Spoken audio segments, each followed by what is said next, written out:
बोध स्तर के शिक्षण प्रतिमान की संरचना में कौन सा सोपान उभयनिष्ठ है? इसका राइट आंसर क्या था? प्रस्तुतिकरण।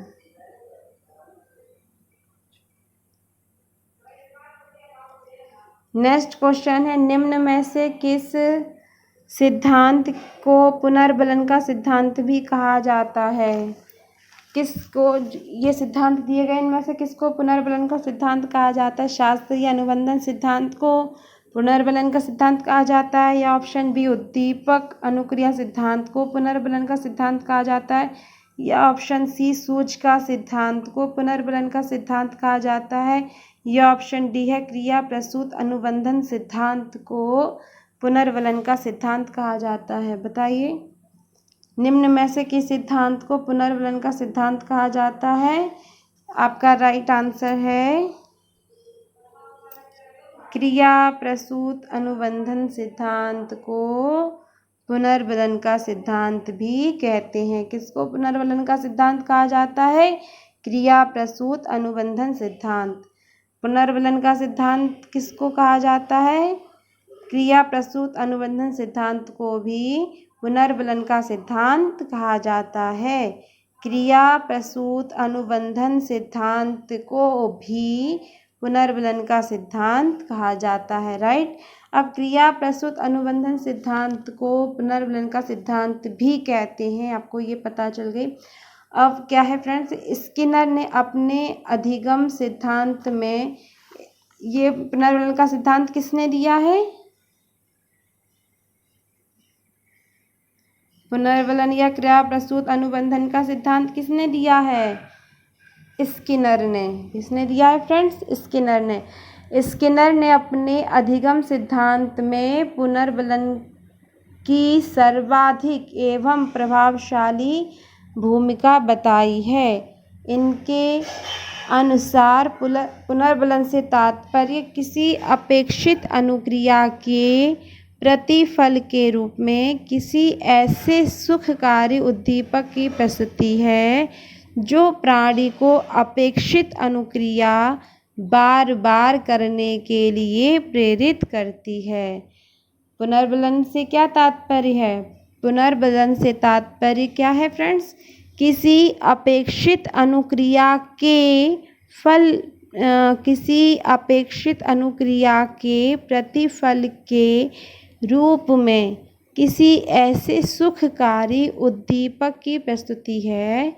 किसी ऐसे सुखकारी उद्दीपक की प्रस्तुति है जो प्राणी को अपेक्षित अनुक्रिया बार बार करने के लिए प्रेरित करती है। राइट। निम्न में से किस सिद्धांत को पुनर्बलन का सिद्धांत कहा जाता है? क्रिया प्रसूत अनुबंधन सिद्धांत को। क्रिया प्रसूत अनुबंधन या पुनर्बलन का सिद्धांत किसने दिया? स्किनर ने।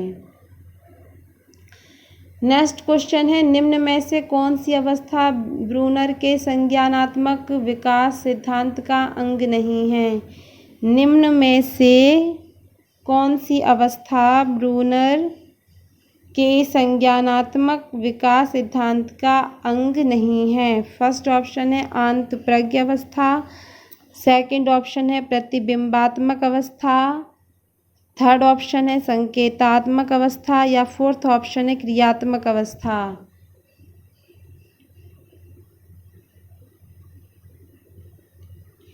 फर्स्ट ऑप्शन है आंतप्रज्ञ अवस्था है, या प्रतिबिंबात्मक है, संकेतात्मक है, क्रियात्मक है। ब्रूनर ने संज्ञानात्मक विकास सिद्धांत का अंग नहीं है। आपने फ्रेंड्स पढ़ा होगा इनएक्टिव स्टेज, आइकॉनिक स्टेज और सिंबॉलिक स्टेज। तो आप ये 3 स्टेज किसने दिए हैं? ब्रूनर ने। तो इसमें कौन सा नहीं है? आपका राइट आंसर है आंतप्रज्ञ अवस्था। ये ऑप्शन है आंतप्रज्ञ अवस्था। कौन सी अवस्था ब्रूनर के संज्ञानात्मक विकास सिद्धांत का अंग नहीं है? आंतप्रज्ञ अवस्था।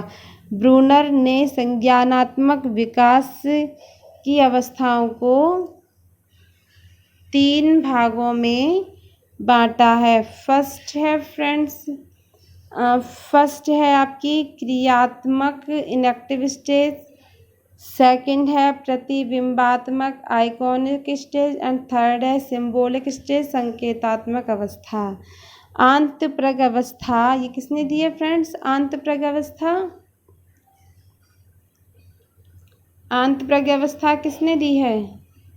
ये दी है आपकी जीन पियाजे ने। आंतप्रग अवस्था किसने दी है?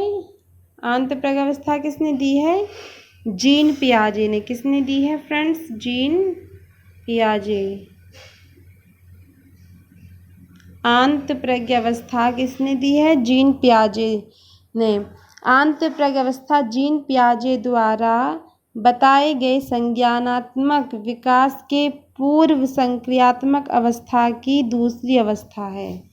जो ये अवस्था है आंतप्रग अवस्था, ये जीन पियाजे ने बताई है। ये संज्ञानात्मक विकास के पूर्व संक्रियात्मक अवस्था की दूसरी उप अवस्था है, जो 4 वर्ष से 7 वर्ष तक होती है। आंतप्रग अवस्था कब से कब तक होती है? 4 ईयर्स से